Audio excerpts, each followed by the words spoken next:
Right then, ladies and gents, welcome back to another episode on NCBHP. I hope you're enjoying the channel so far, and this was quite a requested video for me to film like a little night drive with a bit of talk over the top of it, so there's probably not going to be too much to watch, but if you're interested in cars and anything really in the car related industry, do listen along, and I hope you enjoy.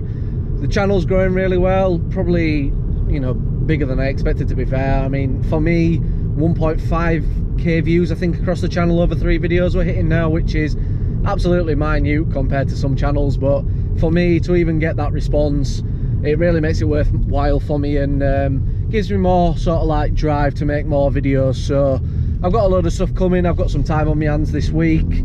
Sorry I didn't really upload last week, I ended up being a bit busy doing jobs and vice versa, but I've got some good stuff coming this week that I'm going to film, and hopefully you all enjoy. It's going to be more sort of like informative stuff on the Polo Gti. I will be venturing into other cars. I just need to sort of get that sorted. I've got a few in the pipeline. It's just getting, you know, when they're free and I'm free, and being able to get that filmed. But stay tuned, and I will definitely be providing some good content, and, you know, some comparisons to the GTI, and also sort of stuff in the same price bracket, but if you take away kind of like the running costs, and, you know, when people buy a car, you don't just buy the car at, you know, 18 grand. You've got insurance, you've got fuel, you've got tyres to think about, you've got modifications you want to make the car your own. It's not just as simple as, you know, this and an M140i on a 16 plate at the same price. You've got to filter in the aspects for someone of my age, the other costs in owning such a car. So it's going to be interesting as well. So I've already filmed with Tom with his M135i, sort of like getting my reaction of, you know, this is what you could have had, but, you know, I am enjoying owning this car, and for a first hot hatch it is outstanding, and I would recommend getting it to anyone.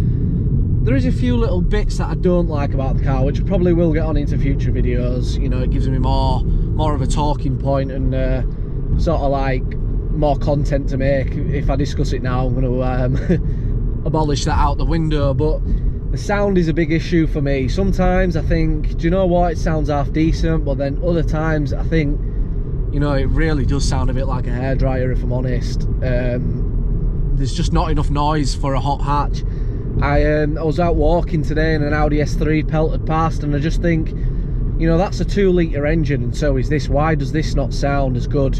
And the reason I'm saying an Audi S3 is because it is the same car as a Golf R. But even the Golf GTI with an Akrapovic exhaust, or, you know, why did VW not install an Akrapovic exhaust, or as, you know, an OEM option to be able to have with this car, or even just a better exhaust note?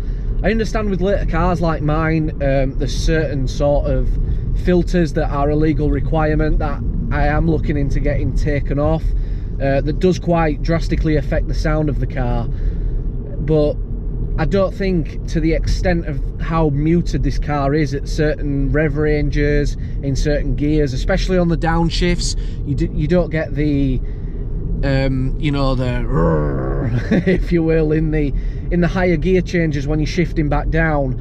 And also on the upshifts, there's not really, you know, a DSG fart. For anyone that doesn't understand that term, a DSG fart is kind of like the pop and sort of like the burble that you get when you change up a gear in a hot hatch, or something with sort of like a performance engine. Whereas I really found in Tom's M135i that, you know, that really provided a great noise aspect on the gear changes, and just when you're going along as well. I mean, I am going to look at getting an exhaust for this car, but they are really expensive. I'll sort of like film a journey in doing that, in, you know, picking which is best, and also it's finding out places that fit them. I'm new to all this. I haven't said in a video yet, but hot hatches are quite a new thing to me, believe it or not. I've always had an interest in supercars and sort of like performance cars. Hot hatches are kind of a new thing to me, because it's sort of like a foot in the door to get, you know, further into owning nicer cars. And this was kind of like the starting point for me, going up from a Corsa 1.2 limited edition Corsa into something with a bit of power and, you know, looks like a sporty car, if you will. So supercars is sort of like my main interest and always has been from a young age.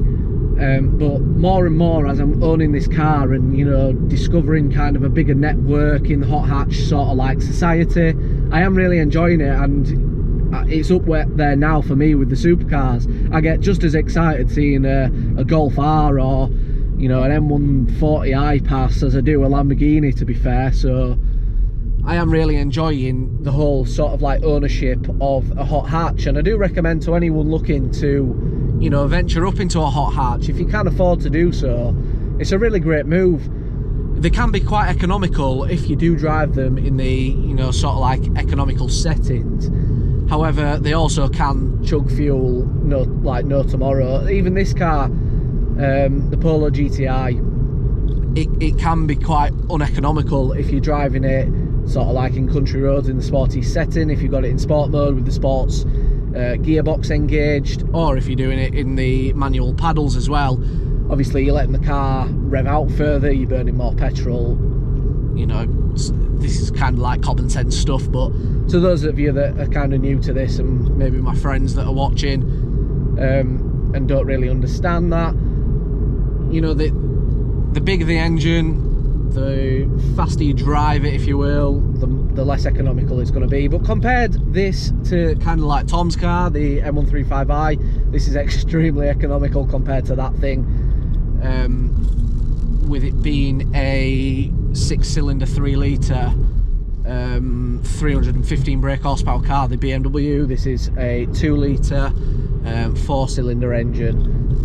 So that is turbocharged. I mean, the M135i is turbocharged as well, but I'll just put it in there that this car is turboed. But I'll give it a little blip now for you. So put it in the sporty setting, I'll put it in the manual, drop down a gear. I mean, it is fun. I had a comment on my one of my videos actually, that a lad was looking to upgrade to a hot hatch, and it was between this and an M140i, and he said he'd had a test drive with this car and that he found it slightly boring and dull.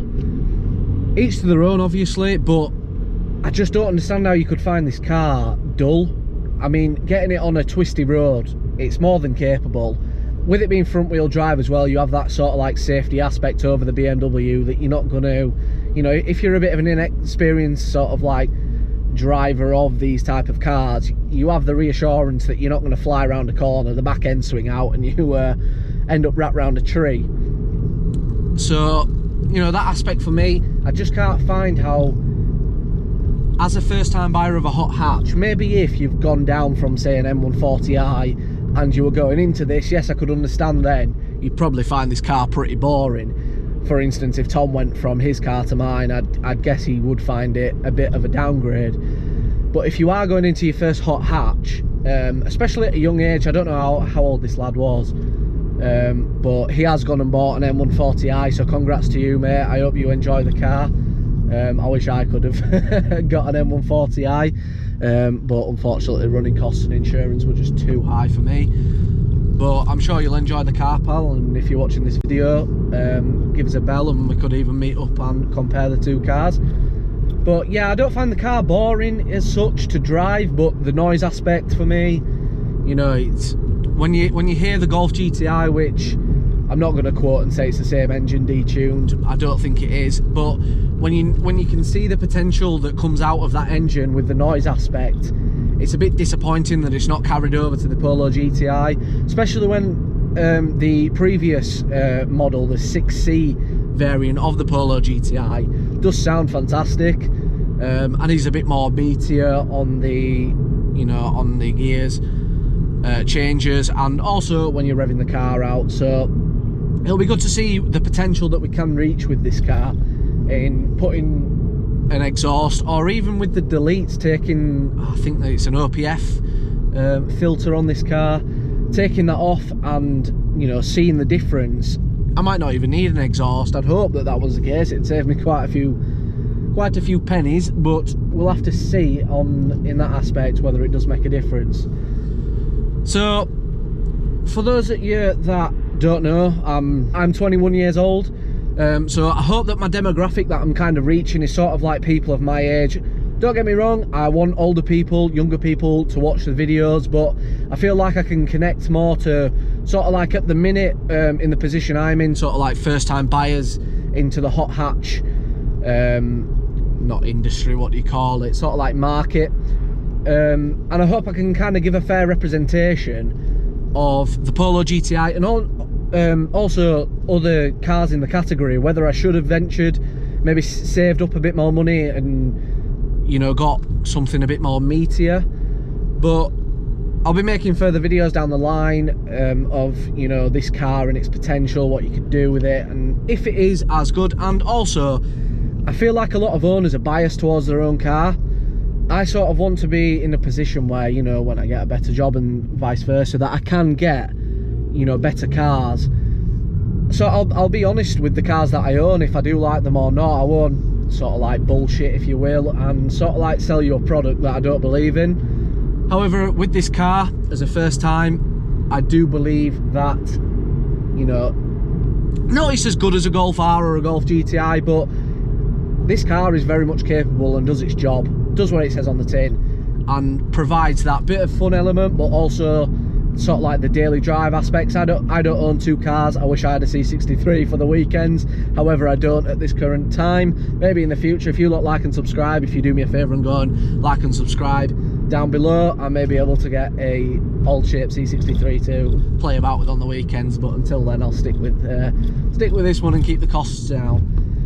But also, you know, I will give a fair representation, and, you know, if I find a car that I prefer, maybe I will swap the car. Hopefully my job will be coming back pretty soon, but we will have to see. So anyway, that was a nice little night drive. I hope you enjoyed the video. It's just a quick one, you know, keep the content flowing. Thanks for watching, guys. Please like and subscribe, and I'll catch you in the next one. Cheers.